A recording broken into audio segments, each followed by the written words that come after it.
Alrighty folks, welcome back to another video from Yates Computers Tips and Reviews. So, a couple weeks ago, I did the video on the unboxing of a solid state NVMe drive M.2 platform to show what is actually in the box. Basically, that's all you get in the box with the manual. Where this gets kind of interesting is, depending on the brand you buy, you can actually download software to clone over or copy your existing drive to a new drive. Why this is important today? Well, there's multiple reasons. Because when these were out, 500 gig was a fairly large drive. As of now, I see they advertise 4 terabytes. I believe there's a manufacturer that's advertising like 8 terabytes on there. That's a lot of data. And if you bought a computer pre-made, made it yourself, if you're a gamer, a high-end graphics person, doing some AutoCAD, doing some other things that maybe you really need the performance. If you're gaming, as of 2023, what they've recommended was your OS on an M.2 NVMe drive. You save your game data to an older SATA drive. Well, it's not really older. I know I have them. But what you don't want to save them to is the old spinning mechanical. But here's the funny thing. These are slow. So you save them to a new SATA drive. Nowadays, boards support more than one of these. Or you can buy the add-on cards. I have add-on cards up here, where you can put them in the port, you can add them on. What's interesting is now, if you're doing some higher speed stuff, some games, you may not even want to use the SATA. You may want to put in multiple M.2s.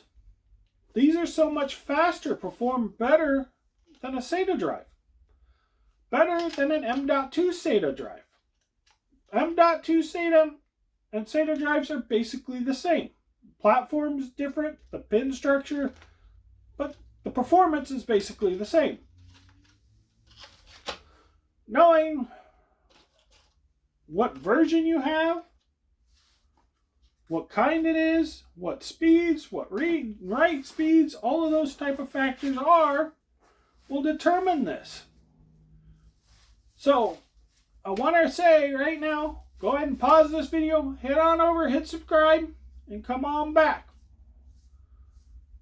Alright, hopefully everybody's done that, and come on back, and you'll understand why you may be wondering why I'm doing a video on this. Because if you bought a computer that had a 500, 250 gig M.2 NVMe or M.2 SATA, you may want to upgrade or expand on your system. Maybe you want to increase the performance of your system by removing the SATA drive and putting in a secondary M.2 NVMe drive. So I have the unboxing so you actually see what is actually in the box, so you're not surprised and you don't get shocked that that's all that's in that box. Because if you're taking out a SATA drive, it's a little bit larger, more to a standard drive size compared to what you got. And again, I mentioned this is the full size. They make smaller. So knowing how to do all of that on the board is completely different. than what you're used to. Knowing if you actually have those ports on your board. But a lot of the high-end boards have multiple of these. You can watch other YouTubers, they put in multiple of these. And you might wonder why. You might not understand the concept of it. Used to be in the old days, you'd put multiple drives in for other reasons. For striping, mirroring, putting your memory cache, other things on other drives, because the old-fashioned spinning mechanical drive can actually only do one function at a time. If you had multiple spinning mechanical drives and you have your OS on one, you have your system cache on another, you have your game files on another, they can do you can actually retrieve multiple files at the same time because they're on multiple drives. These things can do multiple things at one time now. So you don't have to worry about that. Same thing with the old SATA standalone drives. Because now it's kind of a weird concept even for me to kind of say, because nowadays you can buy a case and not physically put in a separate hard drive. Because these will actually mount to the motherboard. They mount to the motherboard. They go on the motherboard and the motherboard goes in, and there's no drives. There's no drive bays. So it's kind of a weird concept for me to even still kind of say, because when you buy a case, you always look at what drive bays you are, how many drives you can put in. I mentioned with SATA, with the old-fashioned drives, you can have dual mounts. You can put 2 drives in there compared to the 1 drive, the old spinning mechanical. So there's a lot of different variables there that kind of are interesting when you come into this. The other really strange, weird factor I come across is they don't come with the mounting screws or mounting bracket. Those are usually on the board.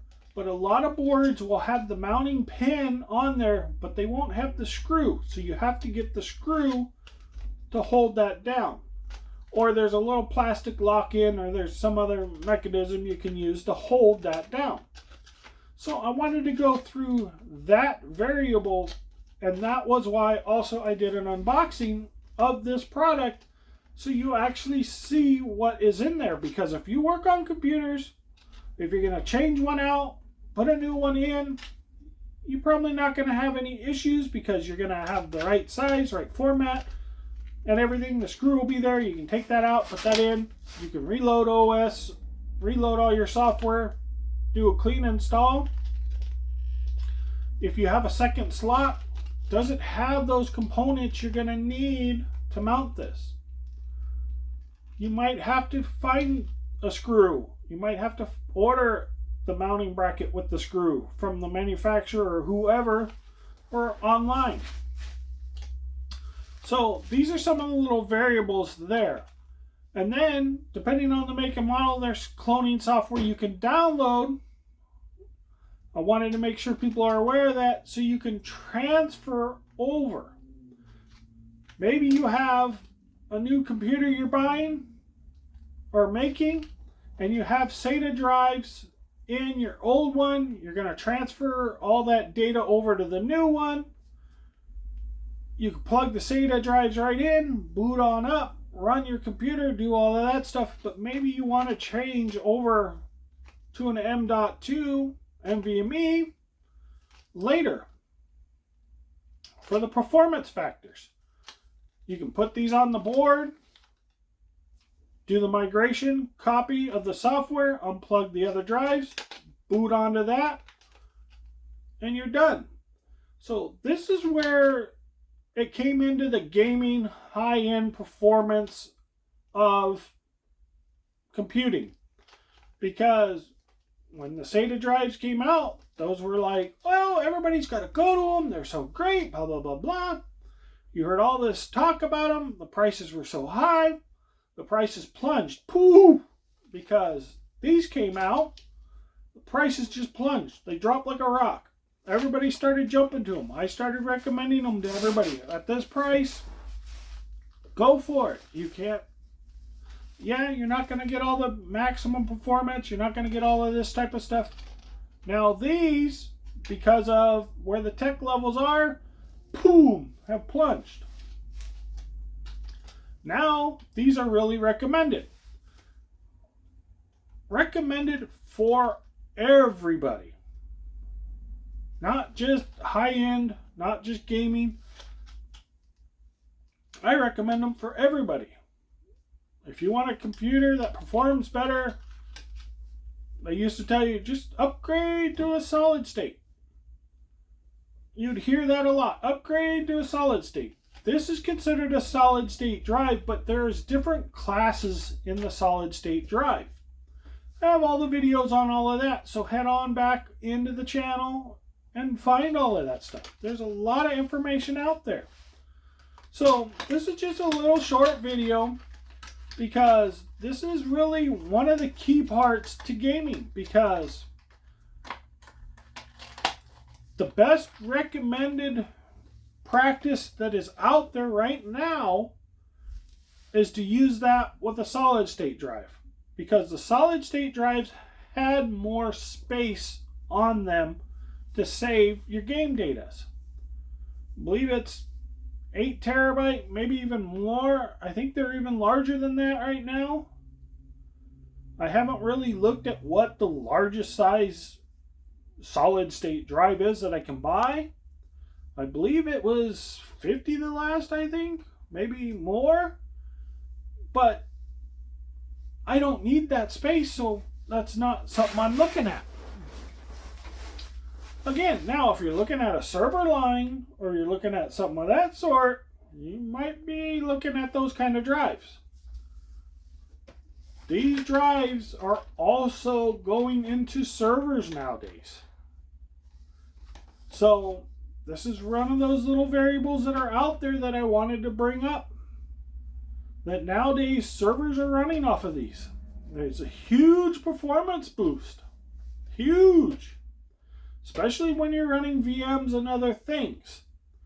So this is one of those little things that, depending on what you're running on your computer, I have a whole bunch of videos on virtualization on Windows 10 Pro on VM. You might be considering something like this. Being aware of it goes back to one of the other videos I did last year about the Rails, knowing where you're at to broaden your view. Kind of comes into this. Because yeah, SATA drive might work perfectly fine for you right now. No problems, nothing to worry about. But why buy a SATA when you can do M.2 NVMe, get a huge performance difference because you didn't know the difference and you weren't aware to look for it. That's why this video is out there, to make sure you're aware of it and that you can look for it. So thank you all very much. This is kind of a short video. I'll wrap this one up, but because that's pretty much the basics on this for now.